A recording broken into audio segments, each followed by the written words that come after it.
Congratulations sa mag-asawang Erwan Yusuf, ang aking Papa Erwan. Talagang tinawag ko ng Papa Erwan. And ang ating Diyos friend, Ann Curtis, diba, Smith, na talaga namang nag-celebrate lang ng kanilang 14th year as Erwan and Yusuf, as Erwan and Ann sa kasal nila. Pero yung ano doon, 7 years doon, yung wedding anniversary, kumbaga wedding year. So, 14 years na sila sis nagkakilala, nagkaibigan. Tapos, 7 years ago, nagpakasal sila. So, yun na nga. Magpo 4 years old na si Dalia, kanilang anak, na nag-anniversary nga sila, nag-celebrate nga sila. Talaga namang dalawa po sila sa mga celebrities natin or sa mga celebrity couples natin na masasabi nating very solid ang naging foundation. Talagang despite si Ann, alam naman natin, publicized na ng kanyang mga naging karelasyon sa ating pagkakatanda mula kay Richard Gutierrez, kay Sam Milby, sino pa ba? Yun lang naman ang alam ko, no?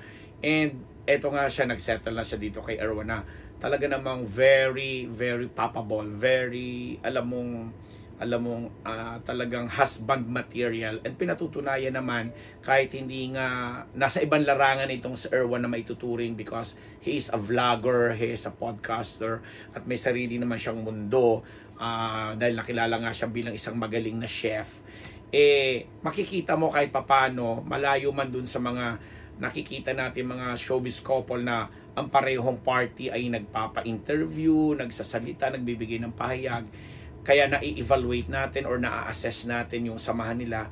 Kahit hindi ganun natin nakikita si Erwan kasi very seldom, very rare na siya ay nagbibigay ng pahayag sa showbiz entertainment tungkol sa relasyon niya nila ni Ann at kung paano niya pinalalaki yung anak nila at paano siyang nagiging provider sa pamilya. Kahit napakalit na porsyento lang yun ang binabahagi ni Erwan sa atin, pero makikita natin at kitang-kita natin sa pagkatao niya kung gaano niya talaga kamahal si Ann, kung gaano talaga niya minamahal at itinataguyod ang pamilya nila ni Ann Curtis. Kasi between the two of them, alam naman siguro nating lahat yan na si Ann yung mas malaki ang kinikita, mas kilala, mas sikat, and let's say na sinasabi nating si Ann Curtis yung parang parang siya yung ano bang tawag doon, ang hirap sabihin siguro gamitin ko na lang yung nag-viral na asawa ni Ann Curtis, parang gano'n na pag may nakakakilala may nakakakilala kay Erwan sa mga kanyang mga ginagawang pagba-vlog at dumadayo sa iba't ibang lugar, kagaya nga yung nag-viral na nasa isang palengke siya at nakilala siya ng isang marites na madaldal, tapos pinagmalaki sa buong lugar doon sa palengke na ay, Mr. ni Ann Curtis ito, si Erwan Yusuf, something like that. So parang gano'n ang ibig nating sabihin kasi nga between the two of them, si Ann naman talaga yung mas celebrity yan kasi napapanood sa TV araw-araw, may mga pelikulang ginagawa, at isa sa mga talagang sikat na sikat lalo na sa ating social media na kung ilang milyon ang kanyang mga subscribers at mga followers. So with that being said, klaro naman yon, and hindi naman ikinahihiya ni Erwan yon kasi nga sabi ko nga, ako nakilala ko at minahal ko si Papa Erwan, si Papa Erwan, no?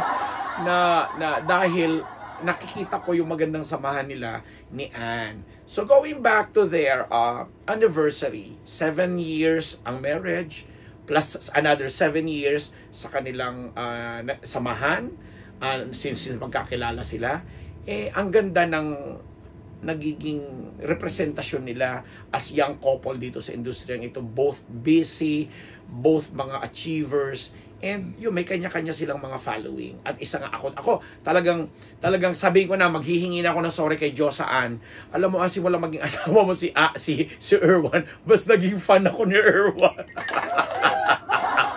Mas, alam mo, para ako naging stalker kasi talagang sinusubaybayan ko siya, pati nga yung bonding niya sa kanyang sister na si Solen Yusuf, doon sa asawa ni Solen, yung anak ni Solen na madalas kalaro ni Dalia. Mas marami pa akong nasusubaybayan ng mga ganong eksena kaysa doon sa napapanood ko si Ann sa Showtime, may pelikulang ginagawa, kagaya nga nito.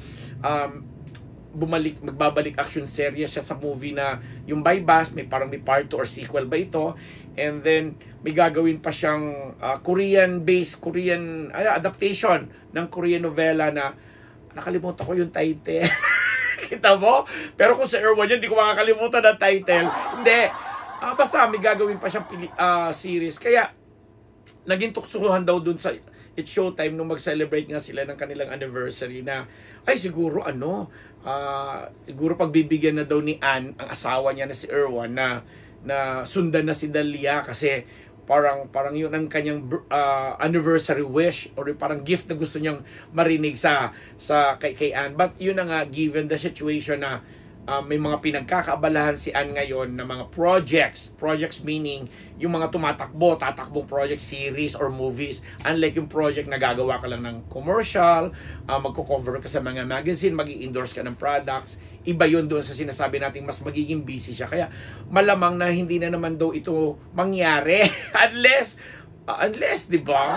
Sabihin ni Ann, okay, fine, ready ako. Tsorbahan na tayo para masundan na si Dalia. Tsaka, nalaloka ako kasi pag na-imagine ko parang sarap-sarap kasi ni Erwan, no?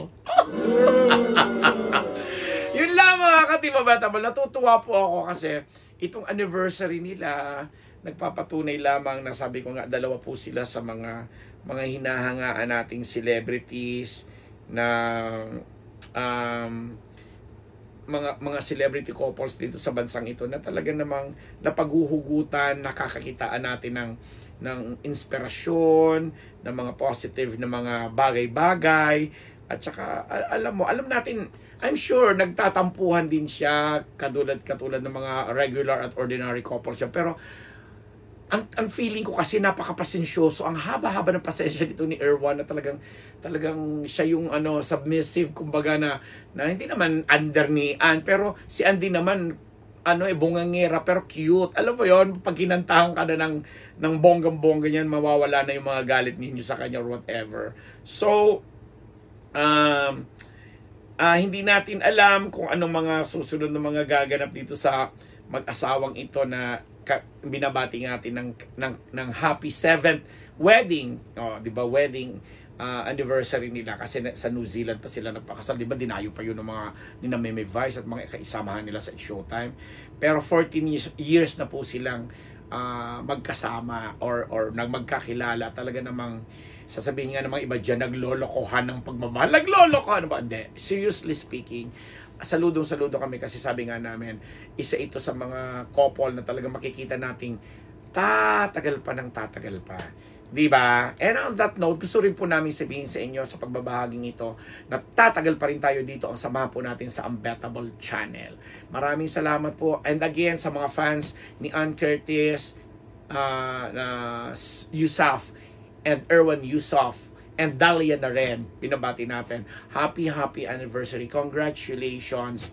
And of course, ang Unbettable Channel ay nandito po sa inyo nakasuporta. Ako po ang inyong lingkod, Ambet Nabus po. Nagpapasalamat.